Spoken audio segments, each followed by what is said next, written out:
Welcome to the Peer Perspective Podcast. I'm your host, Kyle VanBlaircom. In this episode, I sit down with Kelly Martin, a Wisconsin certified peer support specialist whose story is one of resilience and hope. Kelly talks about working through childhood trauma, navigating complex systems, and the many times she felt completely alone in her recovery journey. Today, she's turned those struggles into strength, using her lived experience to support others as a peer and to advocate for change in the mental health and recovery world. This is episode 38 of the Peer Perspective Podcast with my special guest, Kelly Martin. I actually grew up kind of in Minnesota, close to North Dakota, so farmland.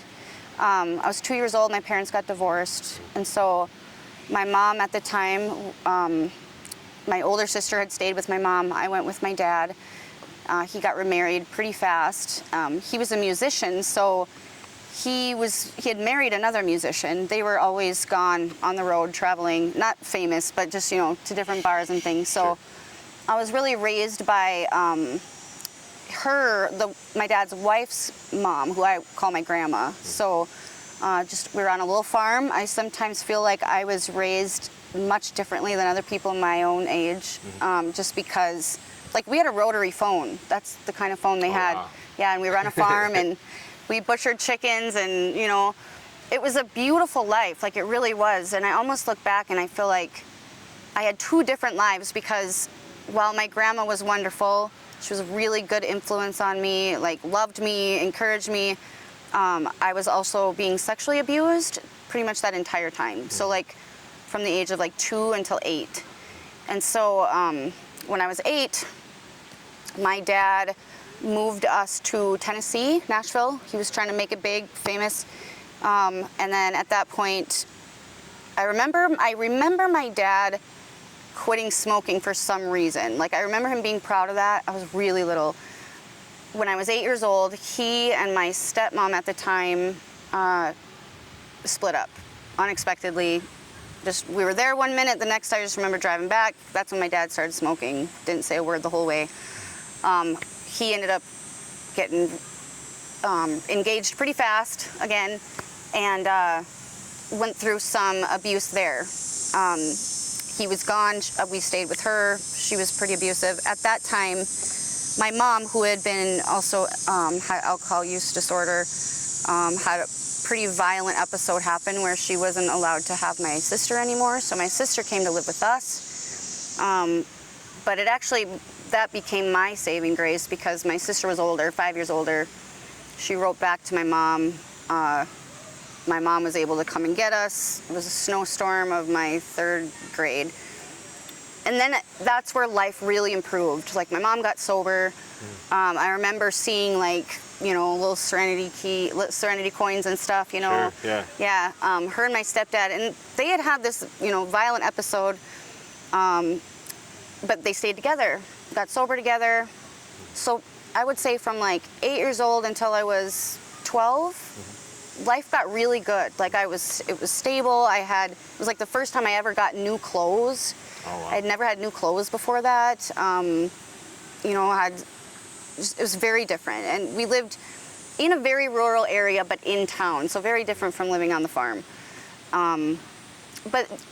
So when I was about 12 is when I started developing, I started getting into really dark music, started getting into witchcraft, self-harm. Not that there's anything wrong with witchcraft, but I was dabbling in dark stuff, negative stuff. Self-harm, smoking cigarettes. Sure. First time I smoked marijuana. Actually, the first time I smoked marijuana, nothing happened. I didn't see what the big deal was, but I remember one day finding some in a drawer and, I used marijuana by myself. I used marijuana by myself, and I remember just loving that experience. I loved feeling different, and so I would say, a few months later, ended up dating a guy who was, friends with a lot of older people. Sure. Which kind of got me into going out to parties. So I was probably the youngest kid at these parties, but going out, I would say By the time I was 16, I had an addiction. I was addicted to substances, mostly alcohol, kind of anything I could get my hands on, though. Sure. I mean, I had used some pretty hard drugs by the time I was 16. Had some suicidal ideation, stuff like that. And I would say, around my 11th grade year, I don't know, I can't explain it. I don't know what happened. I never had any kind of outside help, but I just kind of like snapped out of it. I was still drinking a lot on the weekends, Sure. but everyone else was too by that point. Like other Sure. people in my class were, and we're rural, so, we're out on bonfires and stuff. But, Right. I was always the girl that was up till the sun came up, drinking, going to work drunk still, and ended up getting pregnant my senior year in high school, which at that point it was like, of course I stopped smoking, I stopped drinking, everything, and I thought, like, I have to raise my children differently than what I went through. Yeah. And I was just really, so I went to school, became a CNA, certified nursing assistant. Went right over to the LPN program, licensed practical nurse. Ended up getting a job at Cass Lake, I shouldn't say that, should I say the name of it? Okay. Cass Lake Indian Health Service. Worked as a nurse in the clinic with an internal medicine doctor for 4 years. While I was going to school, while I was working full time, I went back to school for the 2-year RN program, registered nursing.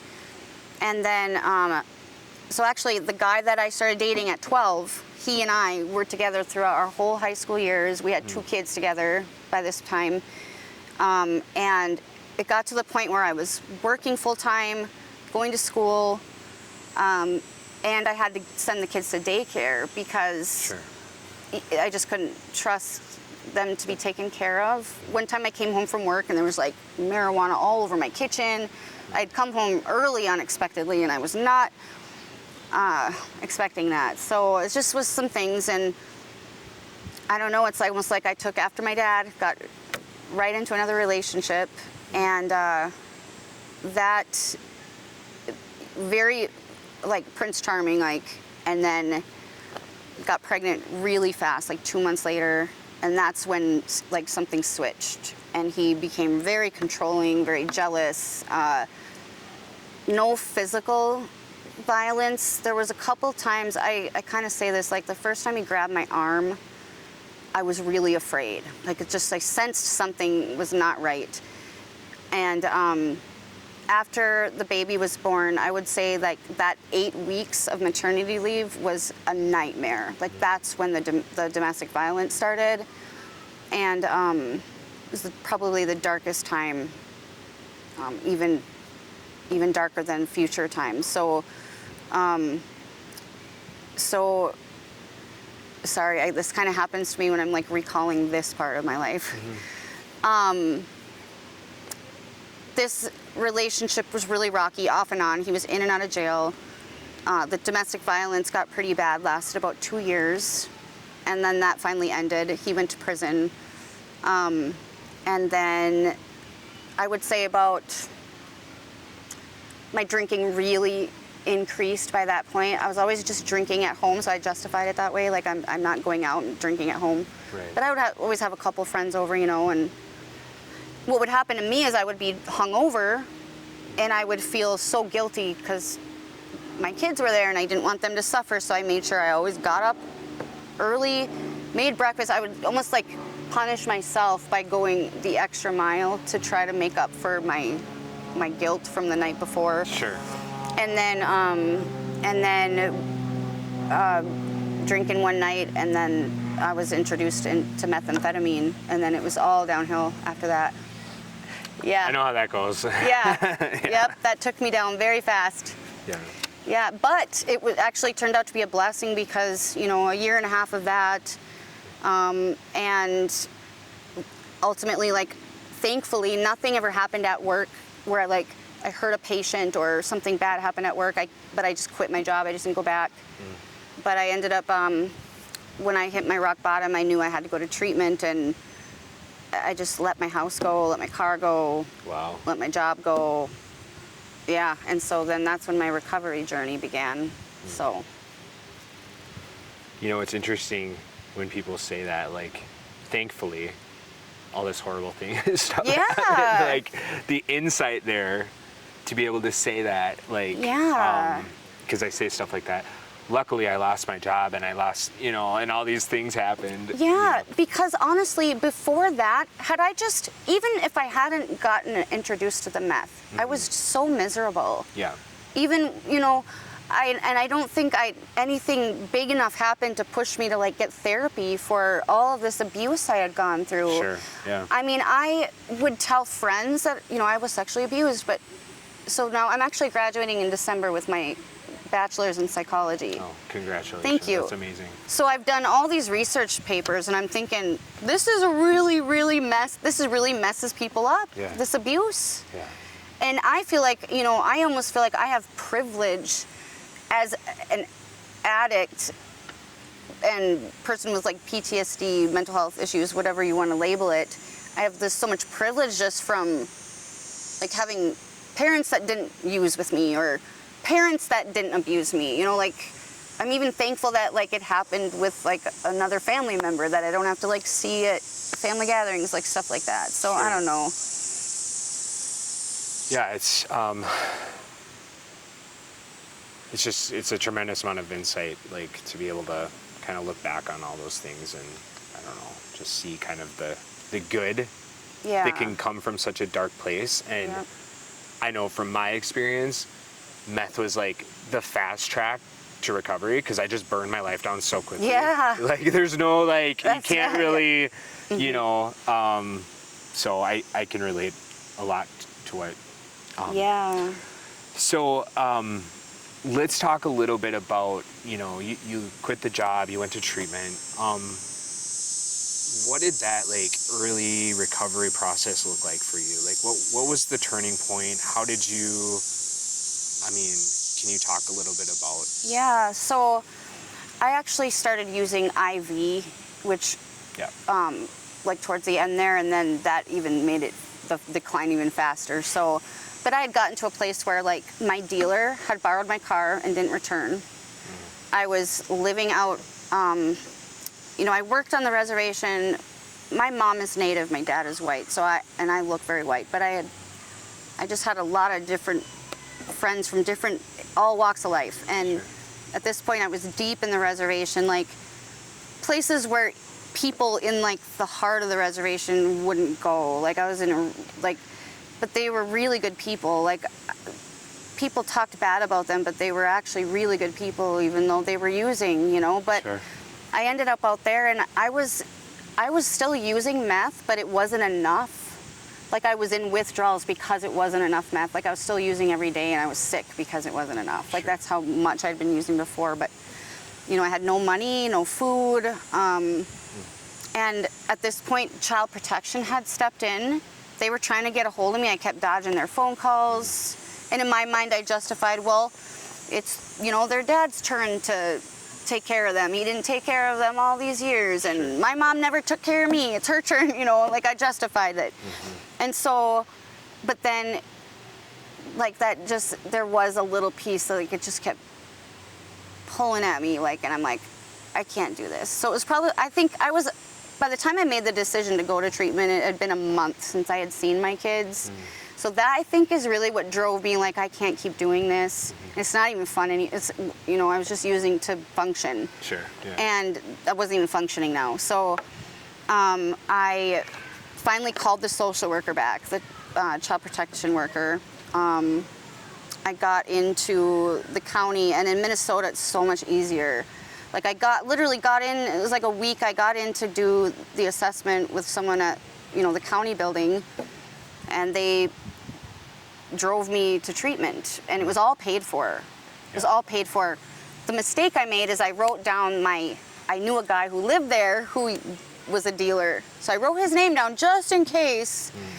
So I went to treatment, stayed 12 days. I would say the first week in treatment, people don't even realize, like, just my bowel and bladder didn't work anymore without meth. Like, Yeah. I was just so focused. I ended up going to urgent care because I was so my stomach was so big, and I had Yeah. to drink stuff to like go to the bathroom, and then like I finally started eating again, and I think what happened is like it got to where I was able to walk from my room to the cafeteria, and it didn't kill me anymore. Sure. I'm feeling better.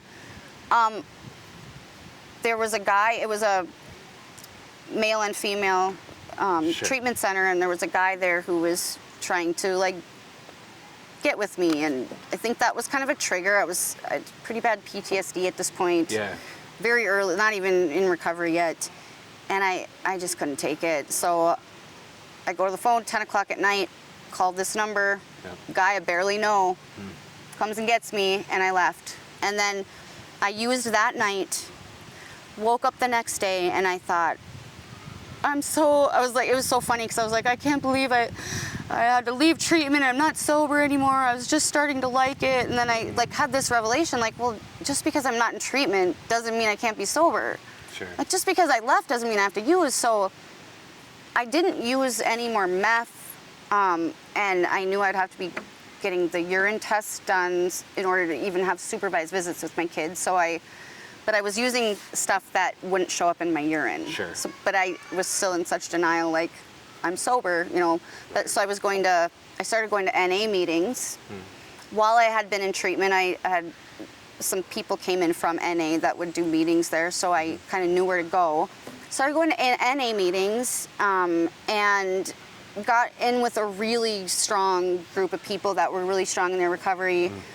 Ended up seeing that the guy I was staying with, which, like, we weren't together, but he was letting me stay there, but he was still dealing and stuff. Sure. There's actually one night where I found out that he had meth on him, and my PTSD was so out of whack right at this point. It was pretty dangerous of me to do this, but I reached into his pocket and grabbed it and threw it out the window, because he was Wow. going to deliver it to the treatment center I had just left. And I'm like, you're not going to ruin their recovery, you know? It's crazy looking back, like I was already, like, I feel like starting to do what I do now. But anyways, so he was really upset. He ended up letting the air out of all my tires, and I drove my car with no air in my tires to a safe place. And I did really well for like 3 months. Ended up, because I had a pretty good job at Indian Health Service, I got my retirement money, and I was able to put a down payment down on an apartment.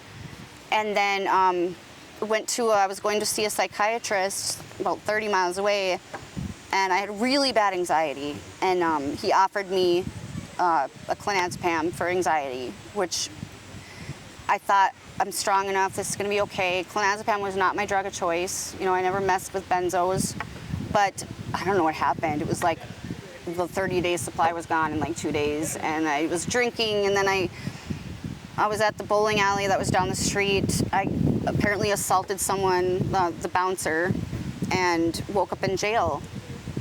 And then that set me way back again with child protection. You know, they're not believing me that I was even sober those 3 months. Sure, yeah. And so then I felt like I was starting over. I ended up getting to a place where I was staying with a friend, drinking in this room. I was just drinking all day, every day, and I couldn't even leave this room. So I called the treatment center, and they sent a van out to get me. And then I went back, and that time I stayed 60 days. Finished the program, graduated. When I got out of treatment, I had an eviction notice on my door. But at this point, I had established with this great mental health clinic that had the psychiatrist I was still working with. She wasn't even, you know, she didn't come down on me at all for like taking that whole bottle of benzos. She just said, okay, we won't do that again. And she was so great. They had me connected to they called it a CSP worker, which is, I think, way different than what a CSP worker is in Wisconsin. Sure. But she was kind of like a peer support specialist, but she didn't share her lived experience. But I remember, like, for me, like, my mail was so out of control, and I just had such anxiety over it. She would come and just help me do stuff like that, like open my mail and help me, like, make small attainable goals, and just kind of walked with me through that process. I ended up buying a cheap little $300 car, and then I would drive, 2 hours back home where I'd originally moved from, and then I'd have to go to social services, pee in a cup, just to see my kids for an hour, and then I would drive back. And Yeah, it was just a lot. It was a lot of work, and like I look back at those, the eviction notice could have easily put me back into relapse. Yeah. Just that, and not having my kids, but I had a lot of I don't know, I had a lot of internal drive. I wanted to get sober, I didn't when I first went to treatment. And this is where, some people will say, oh, don't send them to treatment. If they don't want it, it's not going to work. And I don't think that's true, because I didn't want to. Sure. And somewhere along the way, I started seeing the benefits of it and started to want it for myself. It gave you something that you didn't want to lose. Yeah. Yeah, I can relate to that. Yeah. That was kind of like my experience. Like, I was forced in some ways to get sober. I mean, it was an optional. I did drug court, which, but something along the way, there was a change, there's a switch, and I can't really put my finger on it, but at some point I'm like, I don't want to lose this life that I have, and so I can definitely relate to that. You've shared a lot of like turning points in your life. Can you talk a little bit about, I can relate to the child protection and having your kids taken from you. Can you talk a little bit about just the feelings that came up and how, I know from my experience, it's like this compounding shame and guilt and all the things, and like, my experience in seeing other people, it's like, no wonder they go back out there and keep using. Yeah. It's, maybe you can just talk a little bit about that. I can. So, backing up, my mother was a child protection worker for the tribe my whole life. Wow. And then my sister, my older sister, who was always more like a mother to me, she always protected me. I feel like, she went to school to be a social worker. So I feel like they are the reason I didn't relapse, because they gave me some insider information, kind of helped me see things from the worker's point of view when I would be upset. Mm-hmm. But I don't know that I would have stayed sober if it weren't for them, because my experience with it was, I had raised my kids by myself a majority of their lives. Like, even though their dad was there, he wasn't there. Sure.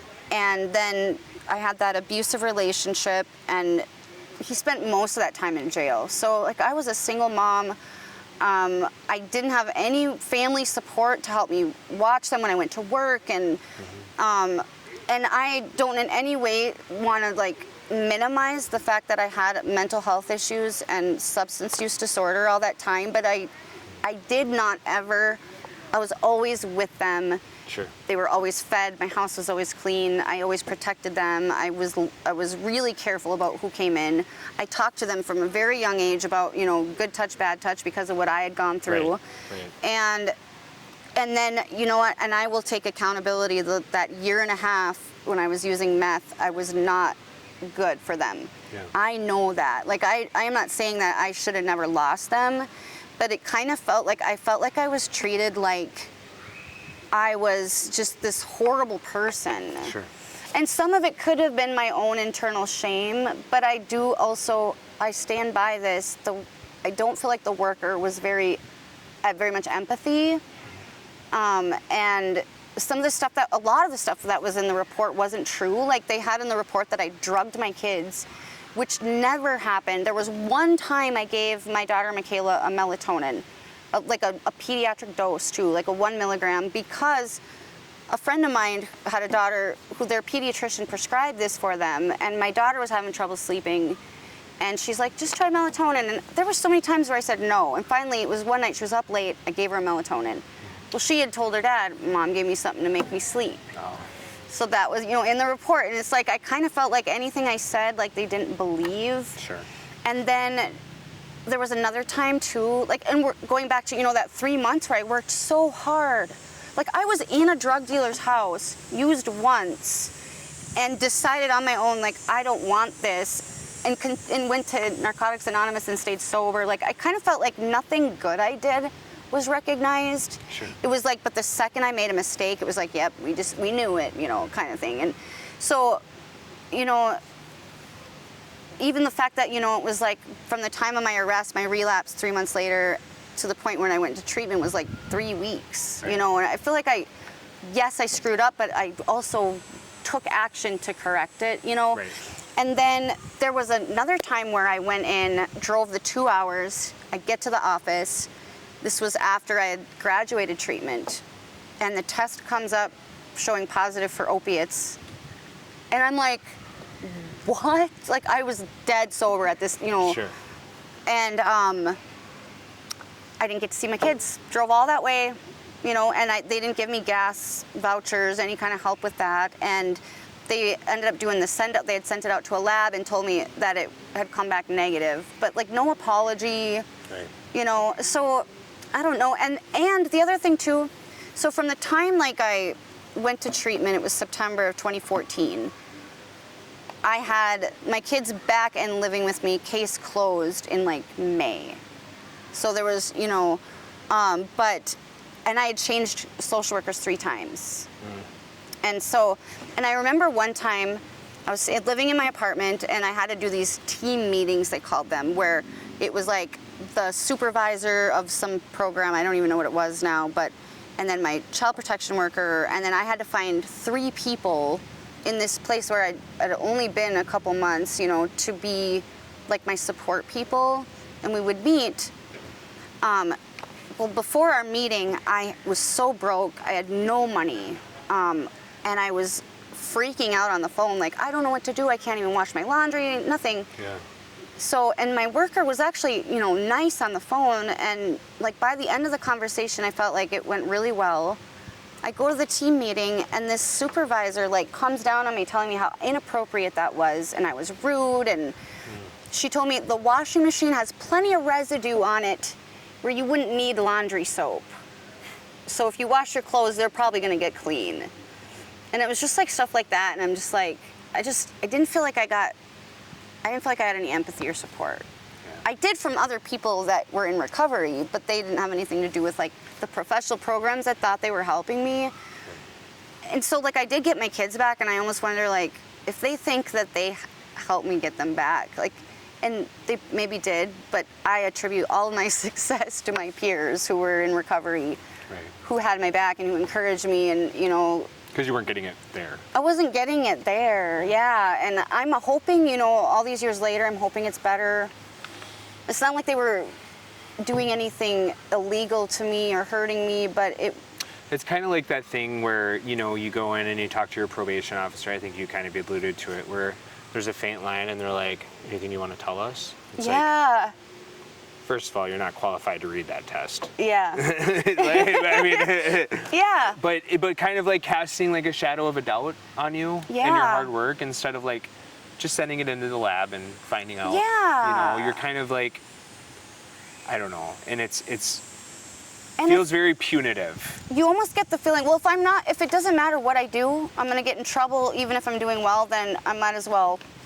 But I didn't use, but that thought crossed my mind. Right, yeah. And so then I wonder, like, for people that don't have any, like, foundation of what recovery even looks like, that'd be a reason to go use. And a lot of people do, A lot of people do. I've seen it. So, I appreciate you sharing that. I share the sentiment, and I'm just always curious, you know, just people's experience, you know, with that. And so can you talk a little, and you, I guess, alluded to it, but what role did your peers or family or community play in your healing process? Yeah, so huge. Like, even in treatment, I attribute a lot of my success to, I got so lucky.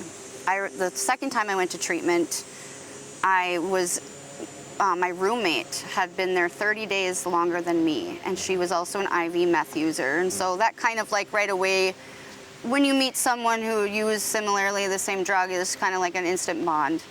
But she was so hardcore. She would get up at like 5 a.m. and go to the gym downstairs. You know, they had like an exercise room, and she was up going to morning meditation, and she was so positive, and she would literally drag me up out of bed in the beginning, you know. And so and we used to joke, like, we called each other our cellies, like, even though we were in treatment. But she is what I remember all these years later. Yeah. I had an individual counselor that I met with, And I liked her, but I don't remember a lot about like what we even did. Sure. And the groups were awesome. Right. The groups in treatment were awesome. But yeah, she was a peer. She wasn't providing peer support, but she was, and she didn't even know it, you know? Yeah. And then, of course, like getting out of treatment, you know, all the people that were in the NA community. And then I'd also found a church, and there was a church faith-based recovery group that I was part of too. They were everything, you know, and then my family, like, so my sister and my mom both being social workers, my mom having child protection, they were hardcore with me too. They would not, like, I've seen where some people are like, they're not allowed to see their kids, but they live with their mom has custody, so they still get to see their kids. Sure. My sister was like, nope, hours up, you're out of here. And I remember like being so mad at her, like, you can't just give me a little bit more time, or like nobody has to know. And I hated her at the time, but honestly, I think that's was best for me. I don't know. I mean, maybe if she would have broke the rules, I still would be where I am today. I don't know, but that is what happened to me. And I sometimes wonder, like, maybe that, you know, I'm hoping, I feel like that made me work harder. Yeah. You kind know, of that tough love deal. Yeah. Yeah. But they weren't mean to me. Yeah. You know, just boundaries. Boundaries, yeah. Hard line. And I had hurt them. I had lied to them so many times, and they were afraid I was going to die. Sure. You know, and I didn't look at it that way back then. Like, no, of course not. You know, it's like, this is like years later of like, oh yeah, reflecting, man, I put them through a lot, especially now being a mom and having my kids be older. You know, I've got a 22-year-old, a 18-year-old, and my son's always been really good. He's never dabbled in anything, but like my daughter at 13, I got a call that she was wasted, drunk, and I was so angry and so worried, and thankfully nothing's happened since. She's 15 now, but like,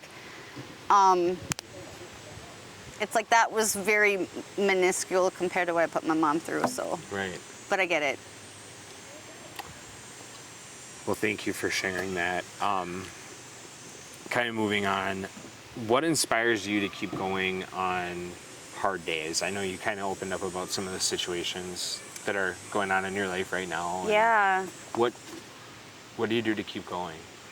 Well, during the pandemic, I was working at a factory, and I hadn't relapsed, but I was really feeling like unfulfilled. Like, I had been a nurse for a long time, and I'd moved here to Wisconsin back in 2018, and I didn't have a recovery community here. You know, my recovery community was back in North Dakota, like Minnesota, North Dakota. And so I just wasn't feeling fulfilled. I kind of got to the point where I was like, I don't feel like I'm in recovery. Like, not that I'm using, but like I'm not, you know, when you're in recovery and you're working on yourself and you're having all these revelations and you're feeling growth, and that stuff, you know, keeps you going. The pandemic happened, and then the factory shut down, and I was looking online for like remote jobs. Actually, I wanted to work from home, and this remote peer support job came up, and I didn't even know what peer support was. Yeah. So I Googled what is peer support, and it was like describing everything I am, everything I want to do. And so I applied for the training and got into the training, and that, like, I felt like kind of plunged me back into the recovery world, and I was like going to meetings with peers, and, you know, I got my first job, and so I think what's gotten me through, I mean, because I didn't really have a lot of hardship before then. I've had some hard things in the last year, but I do feel like being a peer support specialist has really, because it's not just about me. Right. I almost feel like if I were to fail, I worry, like, what if someone was like, well, if she can't make it, I don't stand a chance. Or, you know, like, it's like it's not just about me. I've gotten to know so many people who have been where I used to be, who are trying to get into recovery.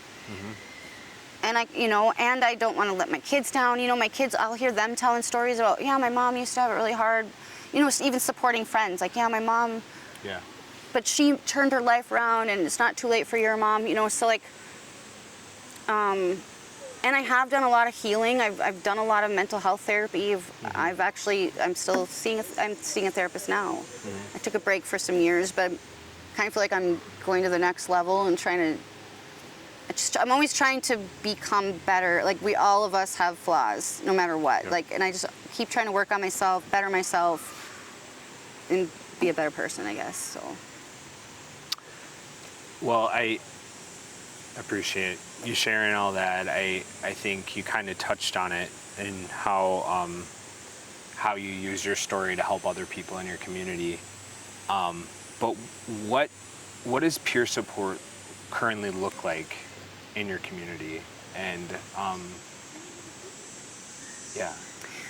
So peer support, I feel like peer support specialists in Wisconsin, like it's almost like its own culture. Like there's just an understanding we have. And, we go to all these communities of practice and then the peer conferences, and we see each other in different spaces, different events and things. And there's like a code of conduct that we have as peer support specialists. And I feel like most of us are change makers. We see that there are a lot of things working against people who are trying to get into recovery. And even in individual organizations that offer help, there's a lot of issues within those where sometimes they're hurting people and don't even realize it. So we are kind of in both worlds. Like we're part of the professional organization, but we also get to be a voice for people. Right. And say, no, they're not just complaining. That is a real issue they're facing. That is a really hard thing when you feel like your social worker doesn't like you, or your probation officer doesn't believe you or believe in you, or, and so in my community, I think what's been the hardest thing for me is while I'm part of that peer support world, I feel like there's all of these great things going on in Madison and Dane County. Like I hear about all these great things, and these peer support specialists know all these other peer support specialists. I was the only peer support specialist in my organization and didn't even know one other peer support specialist in person for the first 2 years. Yeah. And so I felt very alone, and I was a brand new peer support specialist coming into was working on a team of addiction medicine doctors, counselors, mental health counselors, substance use counselors. It was also a place that offered medical, dental, optometry, different things, Wow. Sure. Yeah, and so people knew I was in recovery, obviously, because of my job title. But then, navigating, and I'm just thinking back to all the things I heard in training about what I might see, and I would see it, and then I'm having to be brave with all these people with all these titles and schooling and say, I feel like this could be harmful, or, Sure, yeah. And so, and then not knowing other peer support specialists to really get advice from, or even being the only peer, I was the peer support specialist for anyone getting services for mental health or substance use. And so I would get someone with a mental health disorder I knew nothing about, and I didn't have colleagues how do I navigate this? Which is really important to have. Yeah, it's really important to have. And I don't feel like I did anything bad, but I sure learned a lot.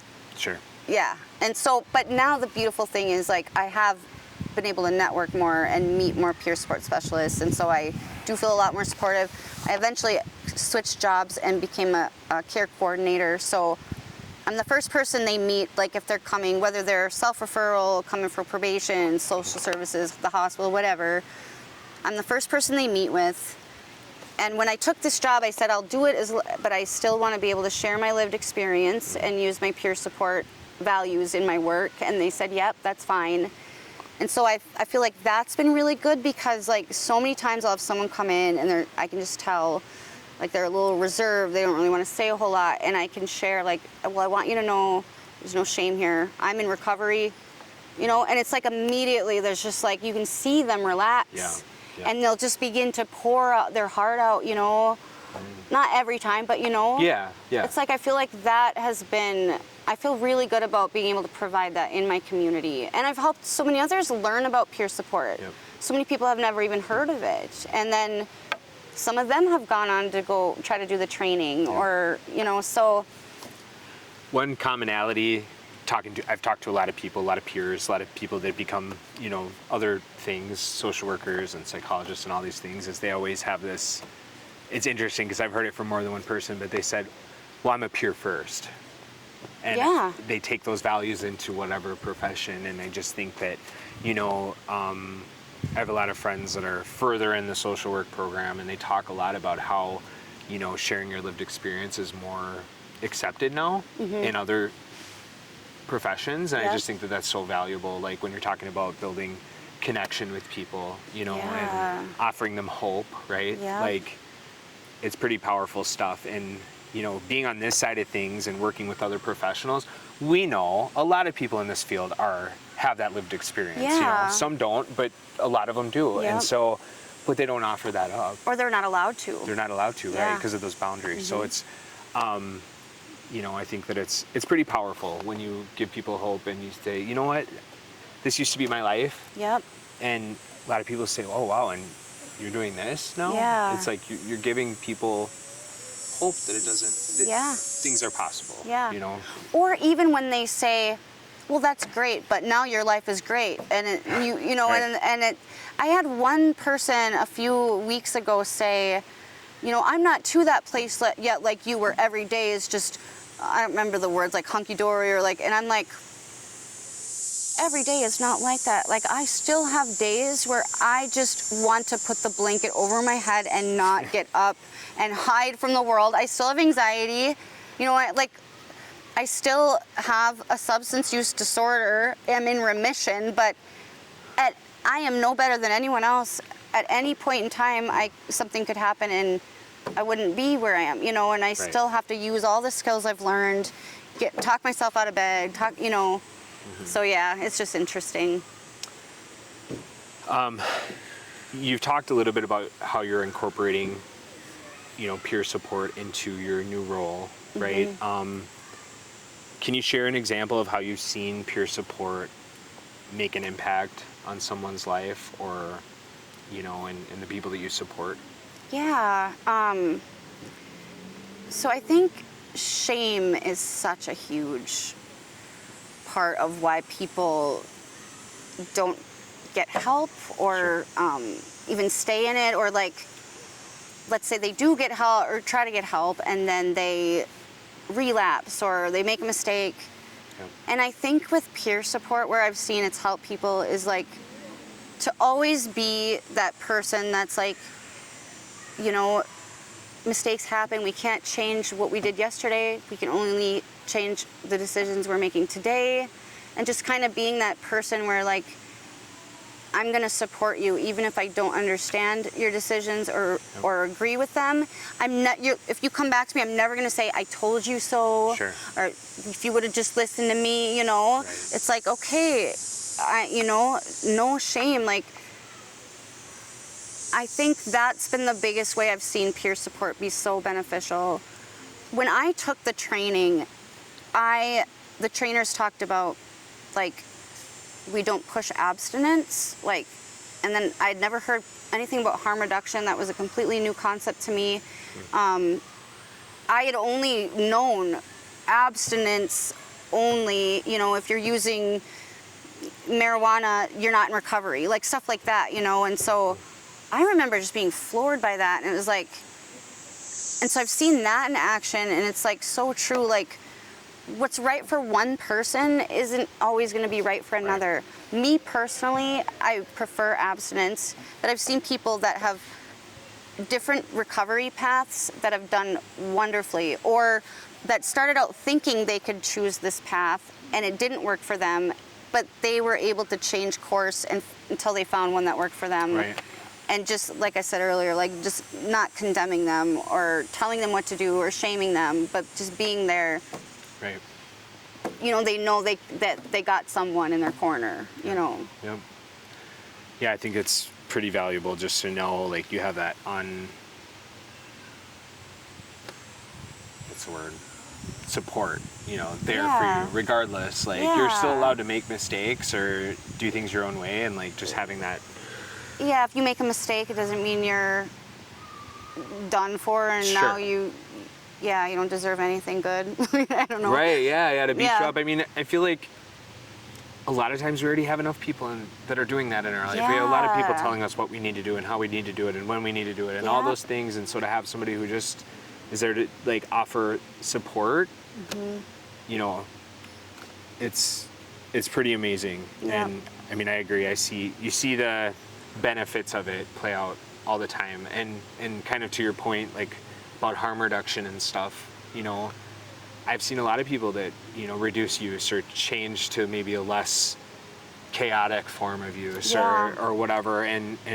Because something shifts. So if I say you're using heroin, you have no desire to quit, here's how you can get fentanyl test strips to at least be able to test what you have. You know, it's like somehow when someone starts to care about them as they are, not telling them they have to be different and then I'll like you, then I'll care about you Right. once you're this different person. Right. But like now it's like, I would think, I mean, and I can relate to that, not with like that particular situation, but when someone else starts to care for you, you almost start to think it makes it easier for you to start to want to care for yourself. Sure, Or yeah. like start to love yourself, like, wow, you care about me. Like you actually care about me for who I am. We saw a doctor at a conference a few years ago, and she was part of a mobile unit that goes around the streets of Chicago, and they do like needle exchanges and wound care and all this stuff, right? And she was talking about how that's really the first, like, you know, harm reduction's like this continuum, right? And you know, just from like meeting people where they're at, giving them clean syringes, cleaning up their wounds, whatever.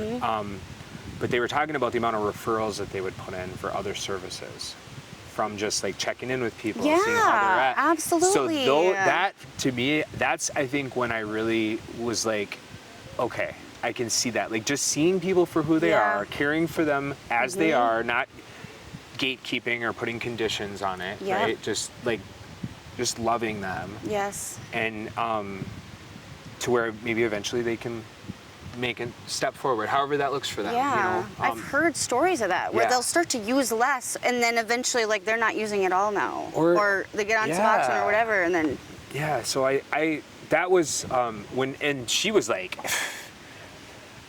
3 years ago, and we were in a room full of substance abuse counselors and all sorts of people like from across the field, and they were going in like, and she was so quick she like had her answers and she was ready, you know what I mean? She was Yeah. very well prepared. Wow. Like she had these arguments, and so you could tell, I think, at the end of the lecture or whatever, it was very eye-opening for me, and I had a very different view prior to Wow. that. So Yeah. anyway, That's awesome. yeah, and so, you know, yeah, I think that when you're looking at things as a continuum, Yeah. like, I don't know, it just makes sense. I personally am abstinence-based. I go to AA. Yeah. I've tried a lot of other things. Yep. For me, that's where I found happiness in my life, and so that's kind of where I've landed. But Yeah. you know, I support people and whatever that looks like Yeah. for them. So Because it can actually cause harm if you know, marijuana is a hard one because even though it's not legal in Wisconsin, you can get like Delta 8 in every tobacco shop now. Right, like, right. and so I think it's dangerous to tell someone you're not actually sober, where it's like you don't know where they were. If they're even just doing better right. than they were, we have to celebrate that. Yeah. You know, and because I think what can happen is like if you get that message, let's say I was homeless and I couldn't keep a job and I'm, you know, using so much that I need to use just to survive, and I get to this place where now I'm just using like one substance, but I'm keeping a job, I'm happy, you know, Right, yeah. I'm back with my family, and someone tells me I'm not actually sober. I feel like that can put you at risk for like feeling like, well, what's the point? Kind of like Can be harmful. going back to like a false drug test. Like, well, if it's not good enough, then might as well just do all this other stuff, you know. So Exactly. I don't know. So, kind of, I don't know, this last portion, I just want to, what would you offer to someone who maybe feels like recovery is out of reach or not possible for them? What would I offer someone? Or any like words of encouragement or I just advice? think recovery is always possible. Like, it's always possible. And that I think it's important, like, it isn't easy. I think it's easier for some than others to get into recovery, Sure. but there's always a way. And I think, getting into recovery doesn't mean I'm really, really sick one day and now I'm all better. Every little improvement needs to be celebrated and recognized, and every step in the right direction. And if something doesn't work out, then we try something else. If that doesn't work, there's always a way. And What would you say to someone who's maybe interested in getting into peer support or maybe interested in taking the training? Like, what would you? Yeah, so a big thing I hear from people is, well, I can't do peer support because I still got all these problems. And that's actually a big misconception. There's not even a requirement for, like you have to be sober for X amount of time. And the way it was explained to me by my trainer was, the closer you are to your struggle, the more relatable you are. And nobody's free from struggle. Right. If people knew how this last 4 months has been, like all the things I've gone through, that doesn't mean I'm not qualified to help someone else. I think when we're struggling, we just have that much more empathy to relate to what someone else is going through. So you don't know until you try. Yeah, I agree with that. I had about 2 years ago, I had a return to use, and I had been working in peer support, and I took a leave to go to treatment and all the things, and I was really worried about how I was going to share that, or if I was going to share that, and the opportunity presented itself where I felt like it might be impactful, and I have to say, like, sharing that I had just gotten out of treatment, like, it was like, I felt like that connection was so much deeper because of that. Yeah. And that person really like started to open up and so yeah, I can see the value.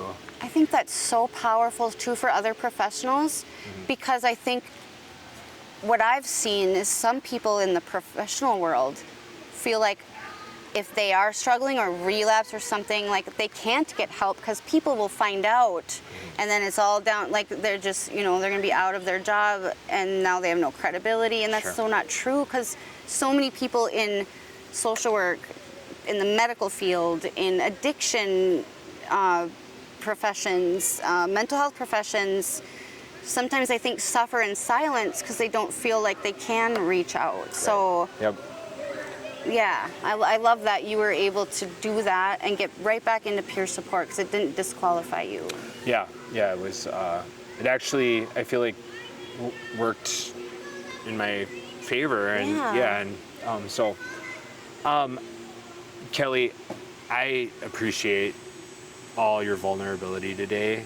I mean, it's incredible hearing everything that you've been through, and how you're trying to make an impact on your community. I want to give you this last opportunity. If there's anything you want to share, or any words of encouragement, or anything you want to offer to the listeners.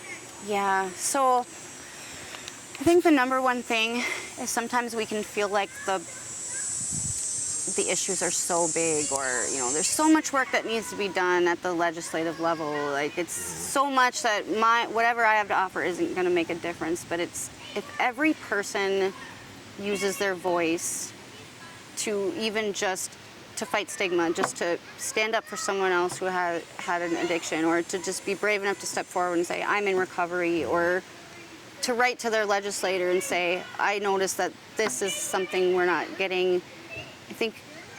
I think every little effort that anyone makes, it all adds up to be able to make a huge difference. So, yeah, I think we all just need to work together and support each other and be there for each other, yeah.